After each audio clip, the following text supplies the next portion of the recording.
Sud Radio, les débats de l'été, 10h-13h, Thierry Guerrier.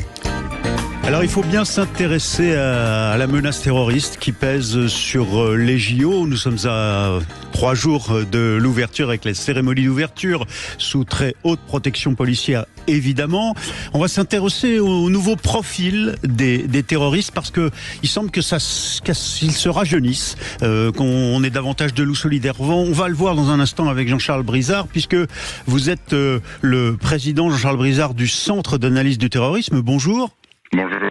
Vous venez de rendre un rapport sur l'évolution des profils des terroristes. Et si on s'intéresse à cette question particulièrement ce matin, c'est parce que à l'aube des JO, eh bien, il y a ce fait qu'il y a quelques heures, un homme de 30 ans connu pour sa radicalisation islamiste a été mis en examen hier à Paris pour avoir attaqué un chauffeur de taxi près du Mans. Il avait l'interdiction de venir sur Paris à sa sortie de prison. Il venait déjà de faire quelques années en prison. Et puis il se rapprochait. Il a été interpellé dans les Yvelines. Que montre votre rapport sur l'évolution des profils des terroristes aujourd'hui qui menacent la France ? Oui, alors ce rapport rendu public il y a quelques jours permet de constater d'abord la persistance de la menace endogène, la menace terroriste endogène, c'est-à-dire la menace interne, ouais, avec des profils qui évoluent considérablement. On observe notamment un rajeunissement significatif, avec en moyenne des individus qui ont un âge d'environ 23 ans, contre 29 ans sur la période précédente, ouais, plus de 25% de mineurs impliqués dans des actes de terrorisme, par là on entend attentat ou projet d'attentat. Ce sont des individus qui également sont beaucoup plus instables psychologiquement que dans le passé. 62% des auteurs d'actes terroristes dans cette période ont des antécédents psychiatriques, contre 30% dans la période antérieure. Et ce sont des individus qui sont également beaucoup plus difficiles à détecter.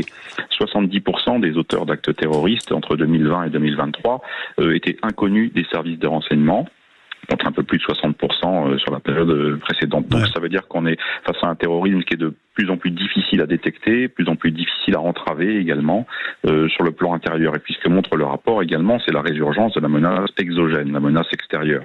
On avait dit qu'effectivement, certaines organisations n'avaient plus la capacité de mener des opérations extérieures, des attentats et de projeter des attentats notamment. Ce n'est plus le cas aujourd'hui. On l'a vu notamment après l'attentat de Moscou, bien sûr, qui est l'attentat le plus meurtrier commis par l'État islamique en Europe, mais par l'effet à la fois de la propagande qui s'est renforcée de ces organisations et puis également par l'effet de capacités opérationnelles qui ont été retrouvées par certaines branches de l'État islamique, notamment je pense à la branche afghane. Bon, mais Jean-Charles Brizard, comment vous expliquez qu'on ait un mineur sur 4 concernés, des mineurs de 14, 17 ans pour certains. Comment vous expliquez ce phénomène ? Ça s'explique par une évolution de la propagande, notamment, et des plateformes qui sont utilisées par les organisations terroristes pour diffuser cette propagande. Ils utilisent de plus en plus des réseaux sociaux qui sont prisés des jeunes, notamment, je pense à TikTok, par exemple. Ils utilisent également des plateformes de jeux vidéo en ligne pour diffuser cette propagande. Et c'est effectivement une population qui est extrêmement... Qu'est-ce qui motive oui, ces jeunes, tout d'un coup, séduits sur TikTok par une espèce de proposition épique d'aller être violent et de tout casser et de nuire à la nation?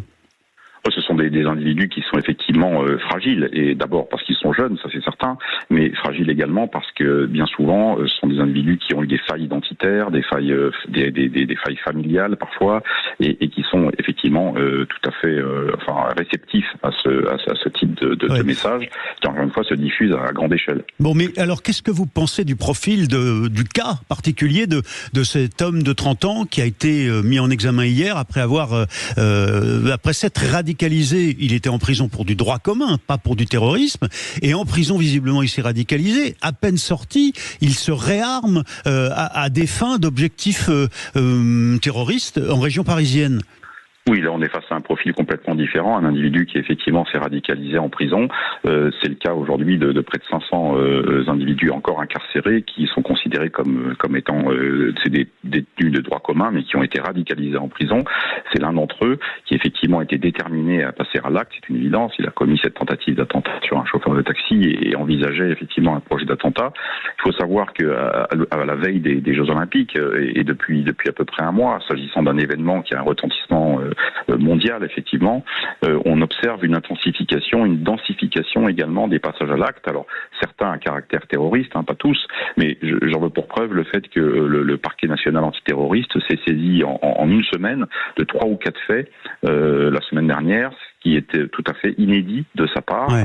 Ça n'était jamais arrivé depuis sa création. Le paradoxe, donc on est vraiment dans une phase très particulière. Ouais, le paradoxe, c'est qu'on a l'impression quand même que nos services sont très efficaces, quoi. Ils arrivent à peu près il y a très peu de trous dans les mailles du filet. Tout à fait. Notre rapport montre par exemple que 77% des attentats ont été déjoués par les services de renseignement entre 2020 et 2023, ce qui est véritablement un indicateur, ce qui est considérable, et c'est un véritable indicateur de l'efficacité des services et de l'expérience qu'ils ont acquise au fil du temps, effectivement, pour détecter ce type de profil, y compris les plus jeunes, qui se manifestent notamment sur les réseaux sociaux, en se revendiquant l'État islamique, en appelant parfois à des attentats ou en annonçant par avance qu'ils vont commettre un attentat. Donc c'est la capacité des services à détecter cette menace de manière très précoce. Au fond, vous nous dites, Jean-Charles Brizard, on râle tous contre la façon dont Paris est quadrillé dans tous les sens, mais au fond, avec une telle ambition, un tel projet, avec cette cérémonie d'ouverture, il faut en passer par là, et c'est la rançon de l'efficacité pour les services de sécurité.